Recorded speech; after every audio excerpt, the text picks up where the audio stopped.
अस्सलाम वालेकुम viewers, welcome to my channel delicious meals.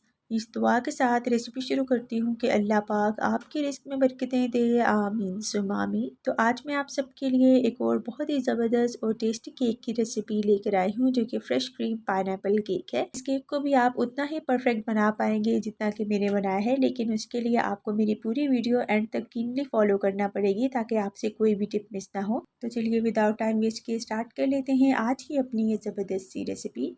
बिस्मिल्लाहिर्रहमानिर्रहीम।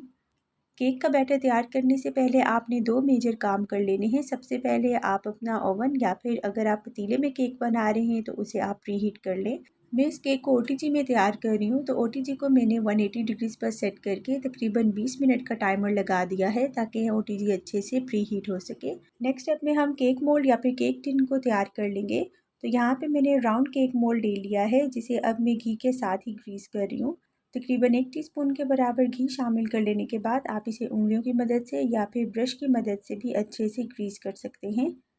अब मैं इसके अंदर बटर पेपर को फिक्स कर रही हूँ। तो ये देखिए कुछ इस तरह से हमारा केक मोल्ड भी तैयार हो चुका है। तो अब हम चलते हैं अपने नेक्स्ट स्टेप की जानिब। वनीला स्पॉन्ज केक तैयार करने के लिए यहाँ पे मैंने 4 अदद अंडे ले लिए हैं, जो कि रूम टेम्परेचर पर है।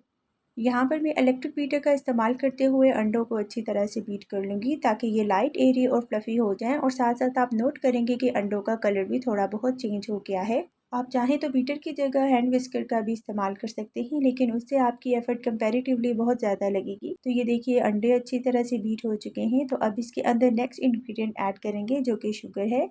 तो इस रेसिपी के लिए मैंने 100 ग्राम्स यानी कि पौना कप के बराबर शुगर शामिल करके इसे भी मैं इलेक्ट्रिक बीटर की मदद से अच्छे से बीट कर लूँगी। तकरीबन 3 से 4 मिनट के लिए ही आपने इसे अच्छे से बीट कर लेना है ताकि इसके अंदर शुगर अच्छे से डिज़ोल्व हो जाए। नेक्स्ट इंग्रेडिएंट इसके अंदर वनीला एसेंस है, क्योंकि ये वनीला स्पॉन्ज है, लेकिन अगर आपके पास पाइनएप्पल एसेंस हो तो आप इस पॉइंट पर वो भी शामिल कर सकते हैं। तो मैंने तकरीबन 1 टेबल स्पून फुल भर के वनीला एसेंस ऐड कर लेने के बाद दोबारा से 2-3 सेकंड तक ही बीटर को चला लिया था। अब बारी है ड्राई इंग्रेडिएंट्स ऐड करने की। तो यहाँ पर मेरे पास पौना कप के बराबर यानी कि 100 ग्राम्स मैदा है, जिसे मैंने अच्छे से छान कर शामिल कर लिया है। इस पॉइंट पर आपने तमाम मैदे को एक ही बार शामिल नहीं करना, बल्कि मैंने इसे इस तरह से 2 हिस्सों में डिवाइड कर लिया है। तो सबसे पहले आधा मैदा शामिल करके मैं इसे अच्छे से बीट कर लूँगी, और जब मुझे लगेगा कि मैदा इसके अंदर अच्छी तरह से डिज़ोल्व हो चुका है, तो फिर मैंने इसके अंदर बाकी का मैदा ऐड करने के साथ साथ 1 टेबल स्पून फुल भर के बेकिंग पाउडर भी शामिल कर लिया है। अब दोबारा से मैंने इलेक्ट्रिक बीटर का इस्तेमाल करते हुए तमाम इंग्रेडिएंट्स को आपस में वेल कंबाइन कर लिया है। तो ये देखिए हमारा ज़बरदस्त सा वनीला केक स्पॉन्ज का बैटर तैयार हो चुका है। यहाँ पर मैं एक स्पैचुला का इस्तेमाल करते हुए बॉल्स की तमाम साइड्स को अच्छे से क्लीन करके इसे अब मैं केक टिन के अंदर ट्रांसफ़र कर रही हूँ। आप देख सकते हैं कि बैटर की कंसिस्टेंसी बहुत ही परफेक्ट और रिबन लाइक है। तो चलिए अब हम अपने ज़बरदस्त से केक बैटर को बेक कर लेते हैं। तो बेकिंग के लिए मैंने ओवन को पहले से ही प्री हीट करके रखा हुआ था। आप देख सकते हैं कि केक टिन को मैंने अपर मोस्ट रैक में सेट करके सिर्फ और सिर्फ लोअर रॉड ही ऑन रखा है। अब मैं केक को 180 डिग्रीज पर 20 से 25 मिनट तक अच्छे से बेक कर लूँगी। ये देखिए केक हमारा ज़बरदस्त सा बेक हो चुका है। तो अब मैं इसे काउंटर टॉप पर ही छोड़ रही हूँ ताकि ये रूम टेम्परेचर पर आ जाए। और याद रहे कि आपने केक की लेयर्स को सिर्फ उसी वक्त ही कट करना है जब केक आपको लगे कि ये मुकम्मल तौर पर रूम टेम्परेचर पर आ गया है, क्योंकि अगर केक थोड़ा सा भी गर्म हुआ तो आपकी लेयर्स ख़राब कट हो सकती हैं। तो इस तरह से देखिए मैंने केक को 2 लेयर्स में ही कट कर लिया है। अगर आप चाहें तो इसे 3 लेयर्स में भी कट कर सकते हैं। तो माशाल्लाह आप देख सकते हैं कि वनीला स्पॉन्ज केक किस कदर सॉफ्ट और मॉइस्ट बन के रेडी हुआ है। तो अब हम चलते हैं अपने नेक्स्ट स्टेप की जानिब।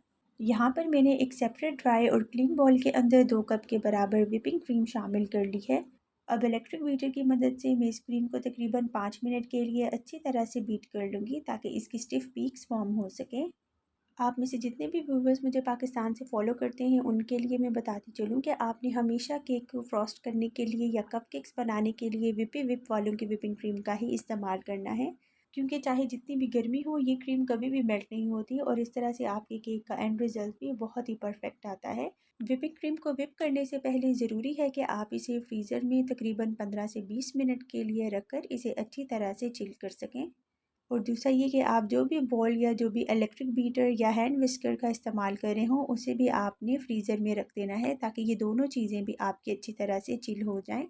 तो फिर आप देखिएगा कि तकरीबन 5 मिनट में ही आपकी व्हिपिंग क्रीम बहुत ही ज़बरदस्ती व्हिप हो जाएगी और इसकी स्टिफ पीक्स भी फॉर्म हो जाएंगी।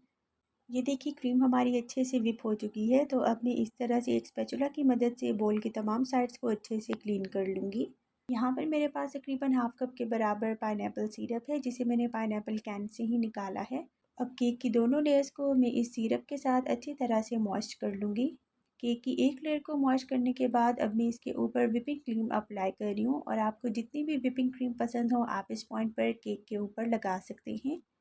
व्हिपिंग क्रीम को लगाने के बाद अब मैं इसके ऊपर चंक्स में कट किए हुए पाइनएप्पल भी ऐड कर लूँगी, और पाइनएप्पल्स को भी मैंने व्हिपिंग क्रीम के साथ ही कवर करके इसे भी अच्छे से मैं स्प्रेड कर लूँगी। पाइनएप्पल के अंदर क्योंकि काफ़ी ज़्यादा जूस होता है, तो इस तरह से जब आप इसके ऊपर भी थोड़ी सी व्हिपिंग क्रीम अप्लाई कर लेंगे तो ये अपनी जगह से हिलेंगे नहीं।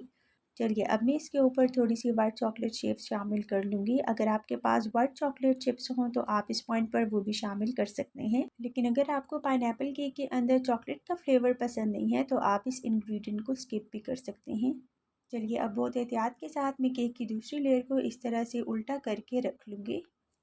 अब स्पैचुला और एक पैलेट नाइफ की मदद से मैं तमाम केक को व्हिपिंग क्रीम के साथ अच्छी तरह से कवर कर रही हूँ।